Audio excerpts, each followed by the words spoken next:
तो दोस्तों आज हम फिर से आपके लिए लेकर आए हैं देश और दुनिया की सभी ताजा बड़ी खबरें। फटाफट एक एक कर विस्तार से आज आपको बताएंगे, तो वीडियो को अंत तक जरूर देखें। दोस्तों वीडियो बनाने में हमें काफी मेहनत लगी है, तो वीडियो को लाइक जरूर कर दें। या दोस्तों पहली बड़ी खबर में आपको बताएंगे जो बिग ब्रेकिंग न्यूज सामने निकल कर आ रही दोस्तों कि नेपाल से मोदी को तगड़ा झटका। नेपाल ने सभी भारतीय चैनलों पर लगा दिया बैन। 8 अरब की लगेगी मोदी को शपथ। जी हां दोस्तों बड़ी अपडेट है, नेपाल ने बड़ा कदम भारत के खिलाफ उठाया है। इस बीच दोस्तों दूसरी बड़ी खबर में आपको बताएंगे कि बिहार चुनाव को लेकर असुद्दीन ओवैसी का बीजेपी आरएसएस पर हमला। कहा नीतीश को रिटायर कर बीजेपी आरएसएस का बनाना चाहती है बिहार में मुख्यमंत्री और फैलाना चाहती है हिंदू मुस्लिम के दंगे। जहां दोस्तों ये बड़ा ओवैसी ने बयान दिया है। इस भी दोस्तों अगली खबर में हम आपको बताएंगे कि टीआरपी घोटाले को लेकर अर्नब की बड़ी मुश्किलें। मुंबई पुलिस ने लिया एक्शन।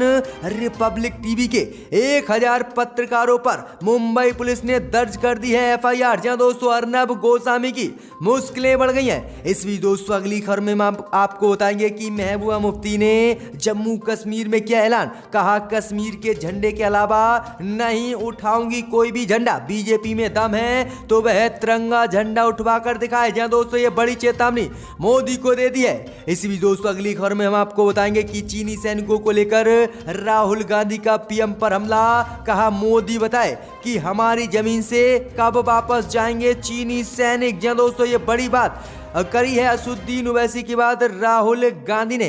इस बीच दोस्तों अगली खबर में हम आपको बताएंगे कि ईद मिलादुन नबी पर महाराष्ट्र में विवाद। उद्धव सरकार के खिलाफ कोर्ट जाएगा मुस्लिम समुदाय। जुलूस नहीं निकालने दे रही है उद्धव ठाकरे सरकार। जहां दोस्तों विवाद बढ़ गया है ईद मिलादुन नबी को लेकर। बताएंगे विस्तार से क्या कुछ मामला है। इस बीच दोस्तों अगली खबर में हम आपको बताएंगे कि हिंदू सेना ने आज फिर से अक्षय कुमार को दी धमकी। कहा किसी भी कीमत पर नहीं रिलीज होने देंगे लक्ष्मी बॉम्ब फिल्म। लव जिहाद को अक्षय कुमार दे रहा है बढ़ावा। जहां दोस्तों बड़ा ऐलान कर दिया हिंदू सेना ने। तो वहीं बीजेपी पर फिर से शिव सेना ने बोला है हमला। कहा पहले बीजेपी ने धर्म जाति के नाम पर लोगों को बांटा, लेकिन अब कोरोना की वैक्सीन पर बांट रही है देश को। जहां दोस्तों बड़ा हमला बोला है। सब कुछ विस्तार से आपको इस वीडियो में बताएंगे, तो वीडियो को अंत तक जरूर देखें।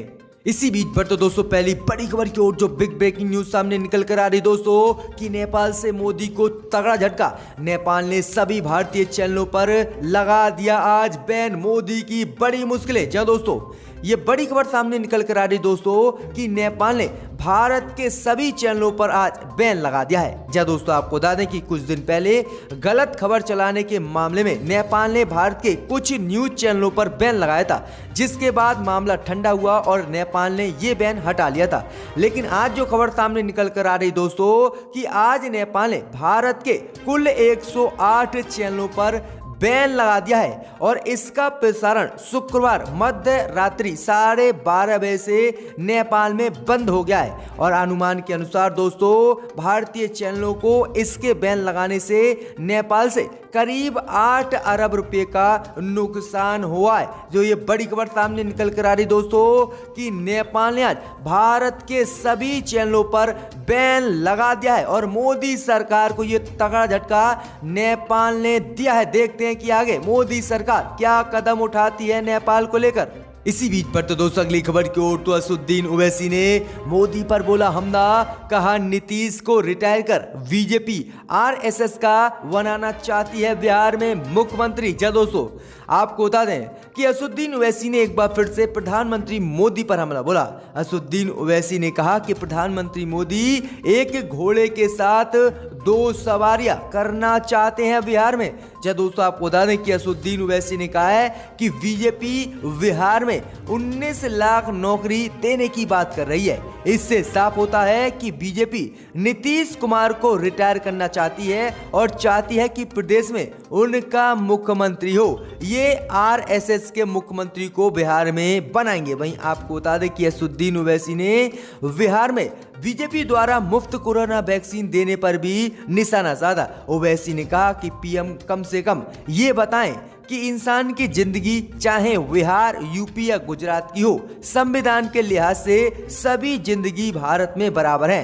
तो किस तरह की रणनीति पीएम बना रहे हैं कि सत्ता मिलने पर ही वैक्सीन दी जाएगी, जो बिल्कुल गलत है। प्रधानमंत्री मोदी को पानी में डूब मरना चाहिए, ऐसा कह के तो ये बड़ा हमला ओवैसी ने बोला है प्रधानमंत्री मोदी पर। वहीं कहा है कि बीजेपी आरएसएस का बिहार में मुख्यमंत्री बनाना चाहती है। इसी बीच बढ़ते दोस्तों अगली खबर की ओर, तो मुंबई पुलिस ने लिया टीआरपी घोटाले में एक्शन।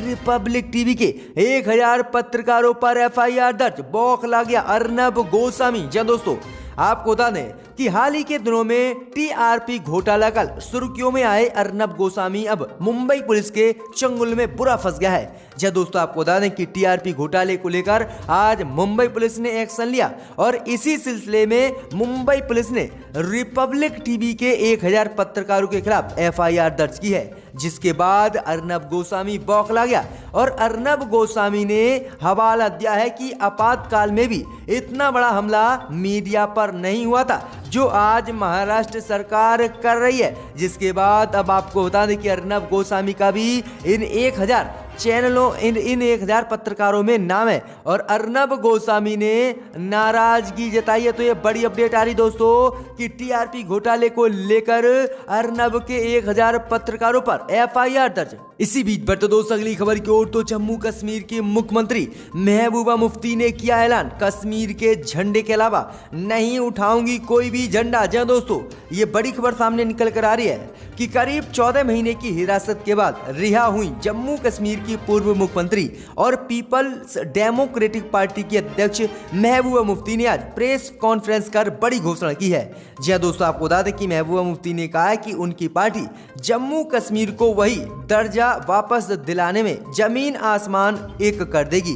महबूबा मुफ्ती ने ऐलान किया है कि मोदी सरकार जम्मू कश्मीर की सिर्फ जमीन चाहती है, उसके लोग नहीं। महबूबा मुफ्ती ने कहा है कि वह अनुच्छेद 370 फिर से लागू होने तक कोई और झंडा नहीं उठाएंगी। जी दोस्तों, आपको बता दें कि प्रेस कॉन्फ्रेंस के दौरान भी उनकी टेबल पर जम्मू कश्मीर और पार्टी का झंडा था, जबकि भारत का झंडा नहीं था। वहीं आपको बता दें कि जम्मू कश्मीर में जब अनुच्छेद 370 हटाया गया तब ये अप्रावधान है कि जम्मू कश्मीर में सिर्फ तिरंगा फहराने की ही अनुमति है और कोई झंडा फहराने की जम्मू कश्मीर में अनुमति नहीं है। लेकिन महबूबा मुफ्ती ने आज भारत का झंडा ना फहराते हुए जो है कश्मीर का झंडा फहराया है, जिससे मोदी सरकार की मुश्किलें बढ़ गई हैं। इसी बीच बढ़ते दोस्तों अगली खबर की ओर, तो राहुल गांधी ने प्रधानमंत्री मोदी पर चीन को लेकर बोला हमला, कहा चीनी सैनिकों को हिंदुस्तान की धरती से कब भगाया जाएगा। जी दोस्तों, आपको बता दें कि कांग्रेस के पूर्व अध्यक्ष राहुल गांधी ने पूर्वी लद्दाख में चीन के साथ चल रहे तनाव को लेकर एक बार फिर से प्रधानमंत्री मोदी पर हमला बोला। राहुल गांधी ने कहा कि प्रधानमंत्री मोदी बताएं कि हिंदुस्तान की जमीन से चीन को कब भगाया जाएगा। राहुल गांधी ने बिहार के नवादा में एक चुनावी रैली को संबोधित करते हुए ये बयान दिया है। राहुल गांधी ने कहा कि कृषि कानून लेकर मोदी सरकार आई है, जिससे किसानों को गुलाम बनाया जा रहा है। जीएसटी ने देश की अर्थव्यवस्था को तबाह कर दिया और लॉकडाउन के दौरान पूरे देश के प्रवासी मजदूर भूख से मरे, लेकिन मोदी को इससे कोई फर्क नहीं पड़ा। राहुल गांधी ने कहा कि प्रधानमंत्री मोदी देश की जनता को बताएं कि आखिरकार हमारे 20 सैनिक कैसे शहीद हुए जब हमारी जमीन पर चीन ने कब्जा नहीं किया है। वहीं राहुल गांधी ने कहा है कि जब हमारे शहीद जवान बिहार के और देश के शहीद हुए तब प्रधानमंत्री मोदी ने झूठ बोलकर कहा कि हमारी जमीन पर किसी ने कब्जा नहीं किया है। तो ये हमला राहुल गांधी ने बोला है आज। इसी बीच बढ़ते दोस्तों अगली खबर की ओर, तो ईद मिलादुन नबी पर महाराष्ट्र में विवाद, उद्धव सरकार के खिलाफ कोर्ट जाएगा मुस्लिम समुदाय। जी दोस्तों, आपको बता दें कि मुंबई समेत पूरे महाराष्ट्र में मुसलमानों के त्योहार ईद मिलादुन नबी मनाने को लेकर महाराष्ट्र सरकार और मुस्लिम संगठनों के बीच विवाद खड़ा हो गया है। मुसलमानों के धार्मिक संगठन रजा एकेडमी ने ऐलान किया है कि अगर उद्धव सरकार ने उनके त्योहार को मनाने की इजाजत नहीं दी तो वो अपनी मांग और उद्धव सरकार के खिलाफ अदालत का दरवाजा खटखटाएंगे।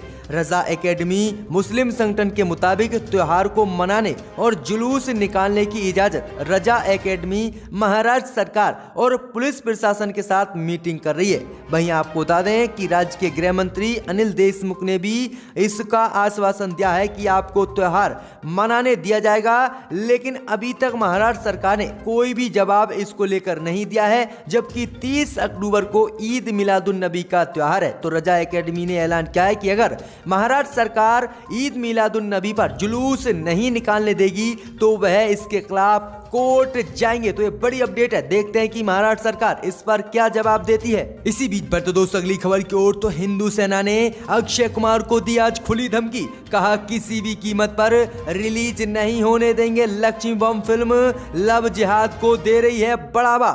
जी हाँ दोस्तों, आपको बता दें ये बड़ी खबर सामने निकल कर आ रही दोस्तों कि अक्षय कुमार की अपकमिंग फिल्म लक्ष्मी बम विवादों में घिर गई है। फिल्म के ट्रेलर रिलीज होने के बाद कुछ लोग इसके नाम और कहानी से नाखुश हैं। वहीं आपको बता दें कि इसी फिल्म को लेकर राष्ट्रीय हिंदू सेना नामक संगठन ने इस फिल्म को लेकर आज बड़ा ऐलान कर दिया है। संगठन ने ऐलान किया है कि अक्षय कुमार की फिल्म लक्ष्मी बम किसी भी कीमत पर रिलीज नहीं होने दी जाएगी। उस पर आरोप लगाया गया है कि इस फिल्म के द्वारा अक्षय कुमार लव जिहाद को देश में बढ़ावा दे रहे हैं। वहीं आपको बता दें कि हिंदू सेना ने यह भी कहा है कि अगर इसका नाम और इस फिल्म को रिलीज किया गया तो वह धरने पर बैठ जाएंगे और अक्षय कुमार का पूरे देश में बहिष्कार करेंगे। तो ये बड़ी अपडेट आ रही दोस्तों कि हिंदू सेना ने लक्ष्मी बम फिल्म को लेकर अक्षय को ये बड़ी धमकी दी है। इसी बीच बढ़ते दोस्तों अगली खबर की ओर, तो तेजस्वी यादव ने किया दावा 9 नवंबर को लालू जी की रिहाई और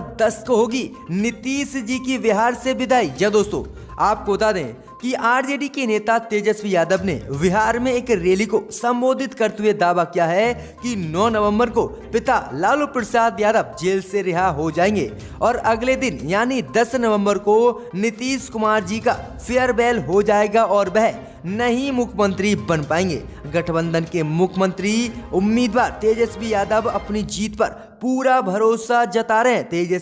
तेजस्वी ने विश्वास जताते हुए कहा है कि लालू जी 9 नवंबर को रिहा हो रहे हैं, उसी दिन मेरा जन्मदिन भी है और 10 नवंबर को नीतीश जी की विदाई होगी। एक सभा को संबोधित करते हुए ये हमला नीतीश पर बोला हैगा। तो ये बड़ी अपडेट आ रही है दोस्तों कि देखते हैं कि 9 नवंबर और 10 को किसकी सरकार बनती है। इसी बीच बढ़ते दोस्तों अगली खबर की ओर, तो शिवसेना ने कोरोना वैक्सीन को लेकर मोदी पर बोला हमला, कहा पहले बीजेपी ने धर्म जाति के नाम पर लोगों को बांटा, अब वैक्सीन के नाम पर बांट रही है। जी दोस्तों, आपको बता दें कि बिहार चुनाव को लेकर बीजेपी ने ऐलान किया था कि अगर बिहार में उनकी सरकार बनती है तो वह बिहार के लोगों को मुफ्त में कोरोना का टीका लगाएंगे। इसी बीच बड़ी खबर सामने निकल कर आ रही है कि इसी मामले को लेकर अब भाजपा पर विपक्ष जोरदार हमला बोल रहा है। जी दोस्तों, आपको बता दें कि इसी मामले को लेकर शिवसेना नेता और राज्यसभा सांसद संजय रावत ने भी तंज कसा है। संजय रावत ने पूछा है कि जिन राज्यों में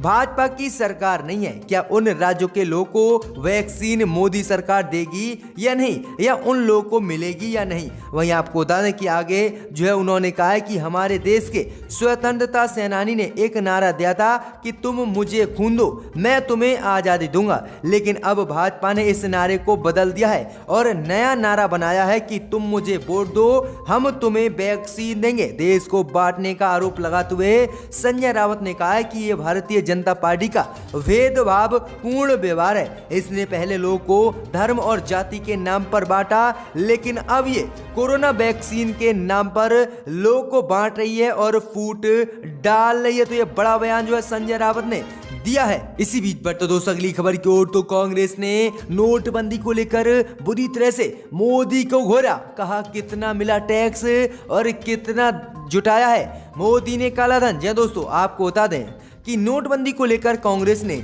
एक बार फिर से केंद्र की मोदी सरकार पर हमला बोला है। कांग्रेस ने पूछा है कि नोटबंदी हुए 4 साल पूरे होने जा रहे हैं, तो सरकार बताए कि कितना टैक्स और कितना कालाधन सरकार के हाथ लगा। सरकार इसका हिसाब किताब जनता के सामने रखे। वहीं आपको बता दें कि कांग्रेस प्रवक्ता गौरव भल्ला ने भी प्रेस कॉन्फ्रेंस कर कहा कि देश में 500 और 1000 रुपए के नोट बंद करने को 4 साल होने जा रहे हैं, लेकिन मोदी सरकार ने कहा था कि इससे करोड़ों रुपए का कालाधन बाहर निकलेगा। अब मोदी सरकार बताए कि कितना कालाधन और कितना टैक्स मोदी सरकार को नोटबंदी से मिला है। जहां दोस्तों बुरी तरह से बीजेपी को कांग्रेस ने घेर लिया है।